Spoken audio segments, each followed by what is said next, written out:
De nombreuses entreprises sont amenées à dépouiller des données denses, issues des serveurs et consolidant de nombreuses informations. Pour des besoins statistiques et stratégiques, il est souvent nécessaire de simplifier et d'isoler les informations afin de mieux les décortiquer et de les exploiter. Dans cette formation Excel, nous proposons de travailler sur deux sources externes. La problématique consiste à pouvoir isoler seulement les données pertinentes pour des besoins professionnels. Ainsi, elles pourront être livrées et exportées pour des exploitations optimisées. Pour réaliser des exportations sélectives, encore faut-il disposer de données à manipuler. C'est pourquoi nous proposons de les réceptionner dans un premier temps. Et comme toujours, elles sont offertes au téléchargement depuis le site bombache.fr. Comme vous le remarquez, ce classeur réceptionné est constitué de deux feuilles nommées respectivement Products et Communes. Le tableau de la feuille Products est le résultat d'une extraction de bases de données MySQL. Des articles en vente sont détaillés sur plusieurs champs. Nous souhaitons récupérer ces données pour les manipuler dans une base de données à Access. Cependant, elles doivent être nettoyées en amont. Tous les articles dont la quantité en stock est nulle sont considérés comme obsolètes, et ils sont nombreux.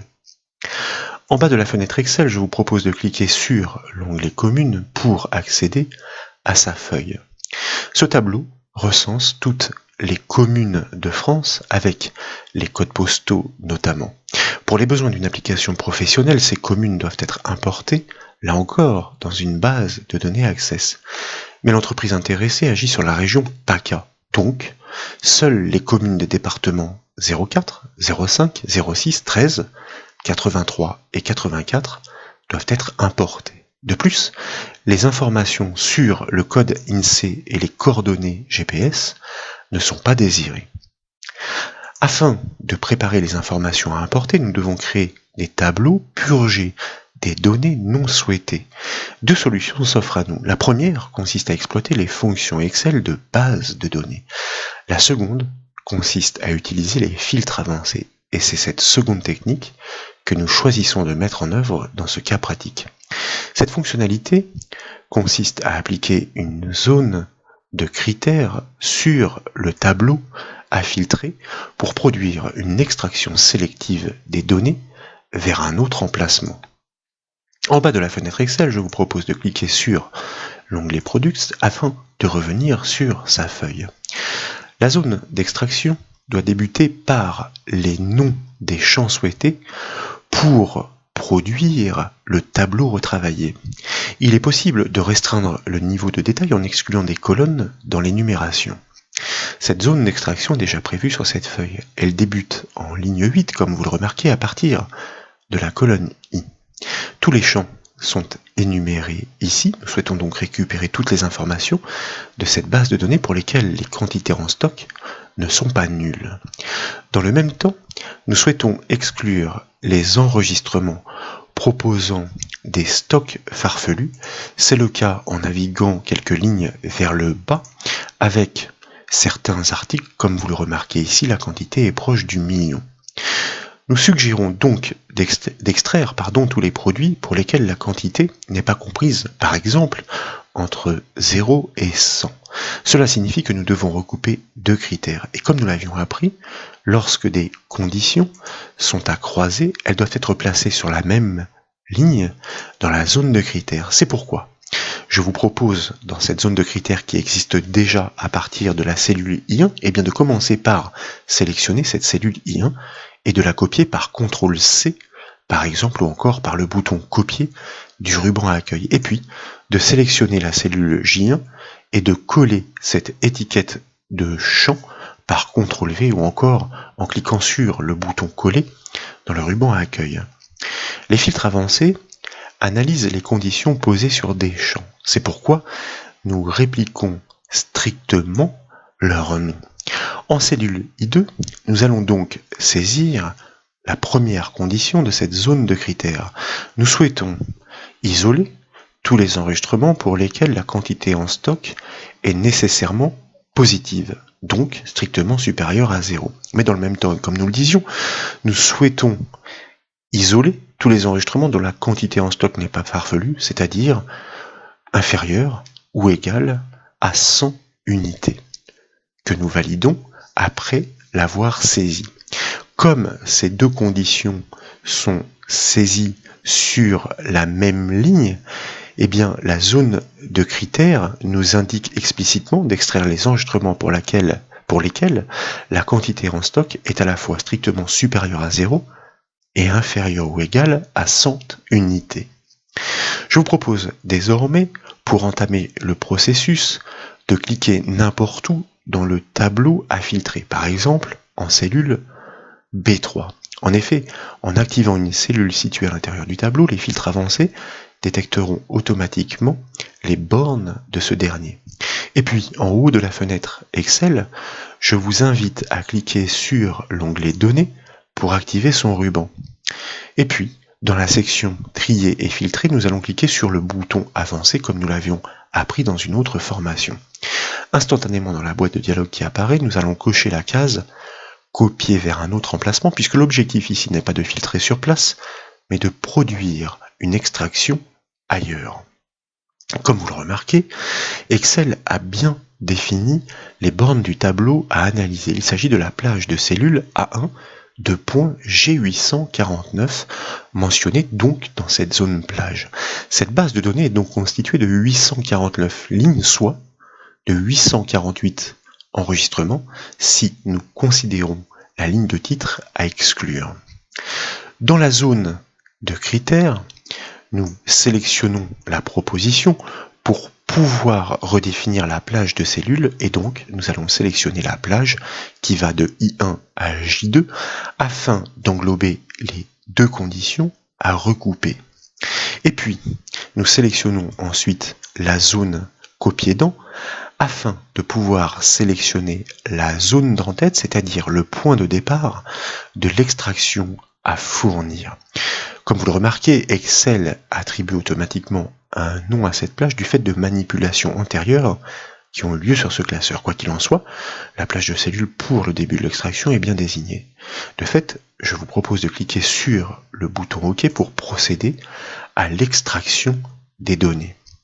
Et effectivement, les enregistrements sont extraits dans le tableau prévu à cet effet tout en conservant la ligne d'entête précieuse pour les noms des champs. Et comme vous le remarquez, toutes les lignes avec un stock nul ont bien été exclues. Et en parcourant le tableau vers le bas, nous remarquons de même que plus aucune quantité supérieure à 0 ne subsiste. L'extraction est donc un succès. Et pour preuve, le dernier enregistrement est inscrit, nous allons le voir, en ligne, nous devrions atteindre la borne inférieure, voilà, en ligne 250, donc, sachant que le tableau débute à partir de la ligne 8. Il reste donc environ 240 enregistrements sur les 848 de départ, ce que nous avions remarqué préalablement. C'est sur cette base extraite et purgée que nous allons pouvoir réaliser l'exportation sélective. Et pour parfaitement maîtriser les données à importer en base de données Access, nous allons attribuer un nom à ce tableau. D'ailleurs, la formation Access pour importer des données précises avait démontré l'intérêt de cette manipulation intermédiaire. Je vous propose pour ce faire de sélectionner la toute première cellule du tableau, à savoir la cellule I8. Et comme vous le savez, il s'agit d'une technique enseignée par le support Excel sur les trucs et astuces. Nous allons rejoindre la toute fin du tableau et à l'aide de la touche Maj maintenue enfoncée, nous allons cliquer sur la toute dernière cellule du tableau. Cette technique permet d'inclure dans la sélection toutes les cellules situées entre la première cellule sélectionnée et la dernière. Et puis, dans la zone nom, située en haut à gauche de la feuille Excel, nous allons saisir par exemple le nom produit que nous validons, et c'est important, nécessairement avec la touche Entrée. De fait, le tableau est désormais reconnu par un identifiant le délimitant explicitement des autres données présentes sur la même feuille. C'est important, nous le verrons. Comme nous le disions, sur le tableau de la seconde feuille, nous souhaitons isoler les enregistrements de la région PACA. Et seule l'information sur deux champs doit être conservée. Ces critères doivent être regroupés et non recoupés. En effet, et par exemple, un département ne peut pas être à la fois le 13 et le 83. Il est soit l'un, soit l'autre. Dans la construction des critères, nous ne devons pas exprimer l'opération « et », mais l'opération « ou ». Dans ce contexte, les conditions ne se placent pas les unes à côté des autres, elles doivent être positionnées les unes en dessous des autres. De fait, en bas de la fenêtre Excel, nous allons cliquer sur l'onglet « Commune » pour activer sa feuille. La zone d'extraction est bien prévue, là encore, à partir de la ligne 10 entre les colonnes G et H. Et comme nous l'évoquions, elle est restrictive sur le détail de l'information à extraire. Seuls les champs pour la commune et le code postal sont prévus. La zone de critères est située en ligne 1 entre les colonnes G et H de même. Elle prévoit de placer des conditions sur la même ligne malgré nos explications. La raison est simple. Elle consiste à simplifier l'énumération des conditions. Les codes postaux sont des données numériques. Et certains se suivent comme le 04, le 05 et le 06, ou encore comme le 83 et le 84. Plutôt que de les énumérer, nous pouvons exprimer des plages de valeurs. Par exemple, tous les codes postaux supérieurs ou égaux à 4000 et strictement inférieurs à 7000 font bien partie de la région PACA. C'est pourquoi je vous propose de commencer à construire cette zone de critères et à placer en cellule G2 le critère suivant, supérieur ou égal à 4000 dans un premier temps, puisque tous les codes postaux commençant par 04 font bien partie de la région PACA. 05 et 06 aussi. Donc, nous devons exclure tout ce qui suit après 7000, inférieur strictement à 7000. Ainsi, nous incluons bien tous les codes postaux entre 04000 et 06999. De même, en G3, pour pouvoir exprimer le OU, nous souhaitons isoler, récupérer toutes les communes pour lesquelles le code postal est supérieur ou égal à 13 000. Mais dans le même temps, il doit être strictement inférieur à 14 000, car à partir de 14 000, nous entrons dans le département du Calvados. Et comme nous le disions enfin, il reste à traiter les départements 83 et 84. C'est pourquoi nous allons ajouter en G4 le critère, la condition, supérieure ou égale à 83 000 et dans le même temps nécessairement inférieur strictement à 85 000 que nous validons. Les conditions que nous avons posées se lisent de la façon suivante. Donc, nous souhaitons extraire tous les enregistrements dont les codes postaux sont soit compris entre 4000 et 7000 exclus, soit compris entre 13 000 et 14 000 exclus, soit compris entre 83 000 et 85 000 exclus. Le soit se traduit par l'enchaînement des conditions sur des lignes différentes, le et par l'enchaînement des critères sur la même ligne. Bref, il s'agit bien des départements de la région PACA.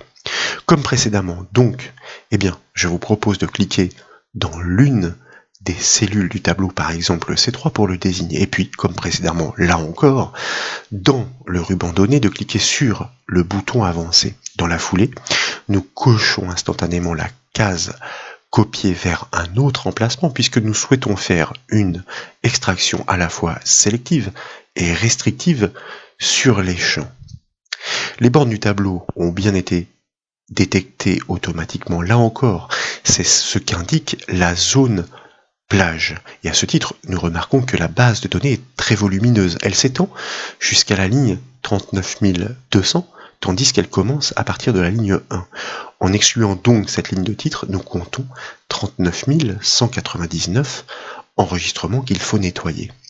Dans la zone de critères, nous allons remplacer la proposition pour sélectionner la plage de cellules que nous avons construite, à savoir G1 à H4. Et puis, dans la zone copier-dents, nous allons désigner la zone d'entête à partir de laquelle nous souhaitons produire l'extraction avec les noms de champs qui ont été judicieusement recopiés pour pouvoir justement faire cette correspondance. Il s'agit donc de la plage G10H10 que nous sélectionnons, même si Excel ici lui attribue un nom, comme vous le remarquez. Comme précédemment, nous avons indiqué donc les conditions à recouper sur le tableau à filtrer, ainsi que la zone à partir de laquelle doit se produire l'extraction des données de fait.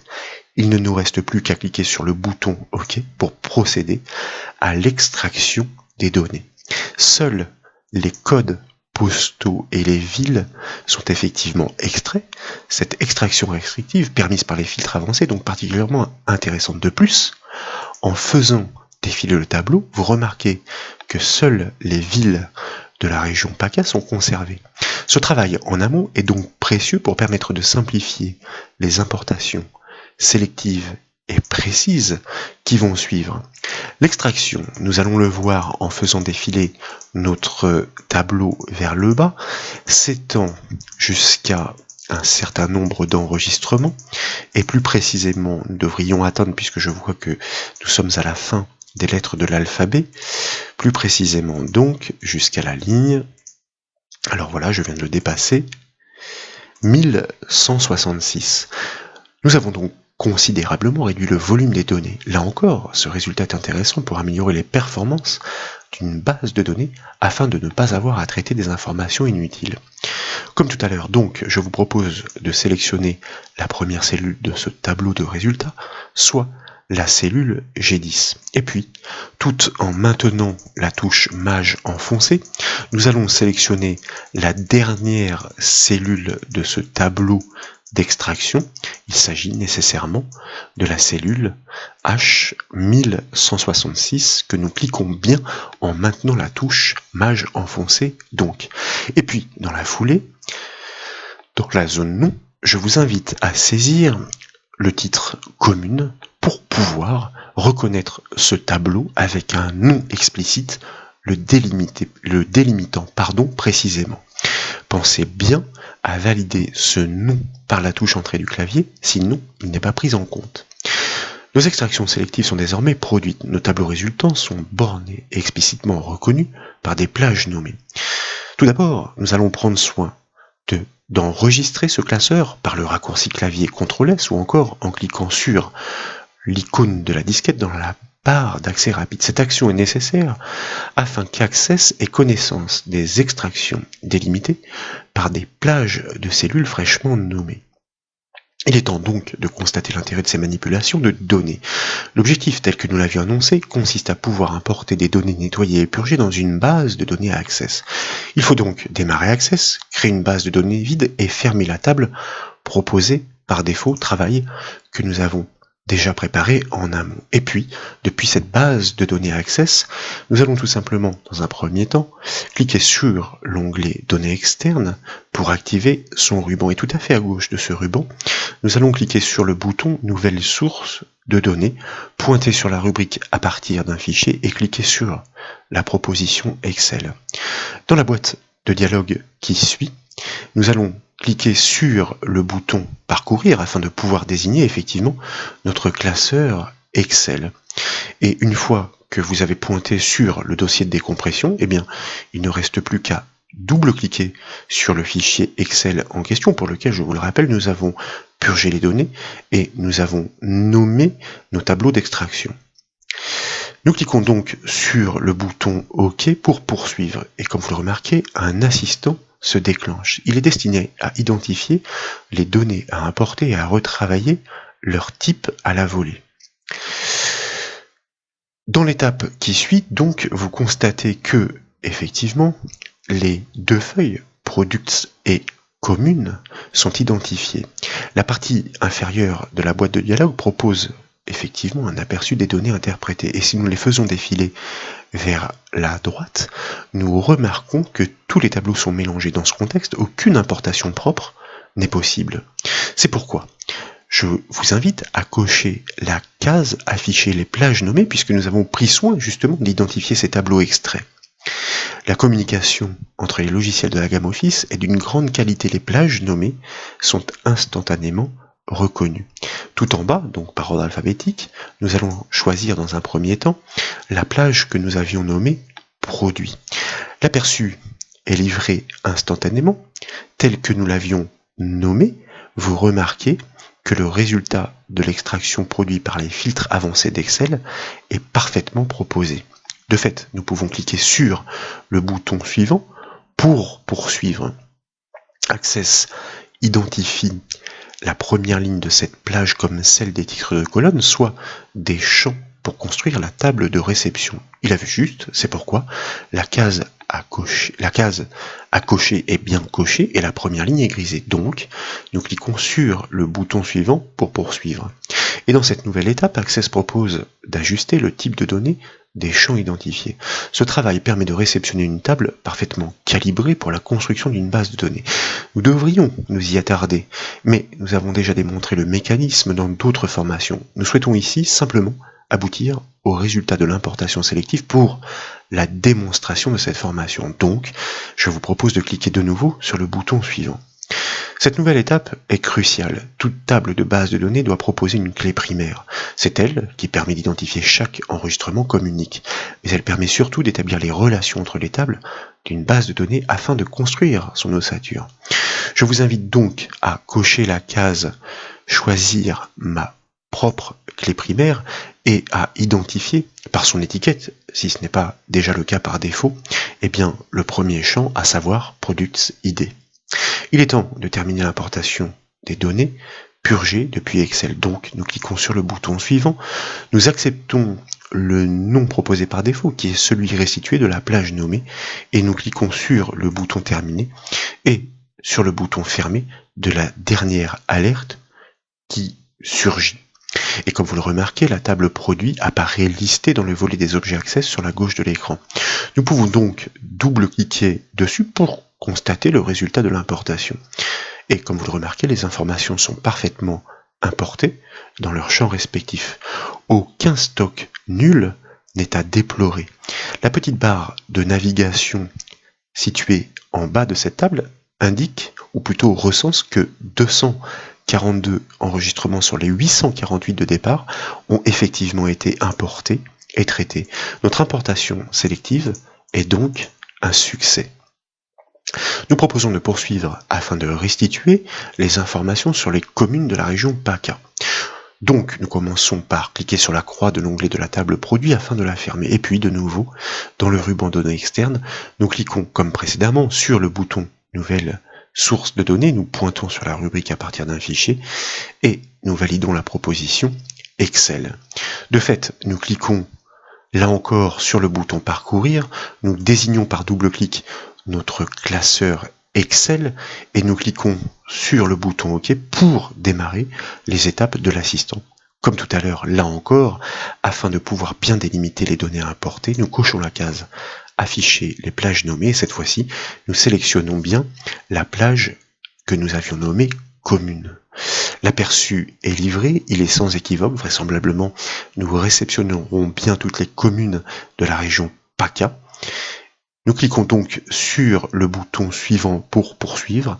Un message d'alerte Access apparaît. Il informe l'utilisateur que les noms des champs proposés ne lui conviennent pas. Qu'à cela ne tienne, une fois les données correctement importées, nous pourrons les paramétrer à notre guise en mode création de table. Donc, nous cliquons sur OK pour poursuivre. Et dans cette étape, nous conservons comme tout à l'heure la case première ligne contient les en-têtes de colonne cochées, puisqu'effectivement, il s'agit des noms de champs que nous devrons retravailler.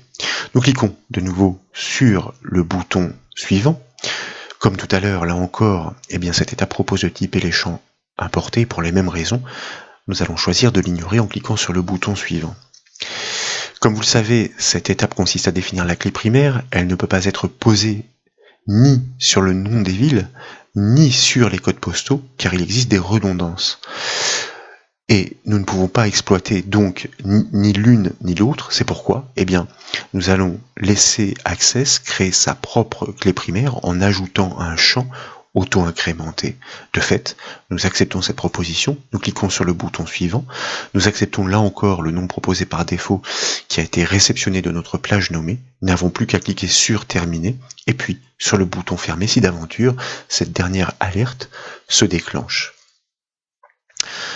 Nous pouvons désormais double-cliquer sur notre table commune pour l'afficher en mode feuille de données et comme l'indique la barre de navigation en bas de la table, seuls 1156 enregistrements sur les 39 199 de départ résultent. Une fois de plus, notre importation sélective a parfaitement fonctionné. pour manipuler au mieux les données utiles, je vous le rappelle, grâce à l'exploitation des filtres avancés en amont depuis Excel. Voilà donc pour ces démonstrations, j'espère qu'elles vous ont plu. Si c'est le cas, comme toujours, je compte sur vous pour mettre un petit j'aime à la vidéo, et comme vous le savez, vous pouvez retrouver toutes les autres formations sur le site bombache.fr. Je vous remercie.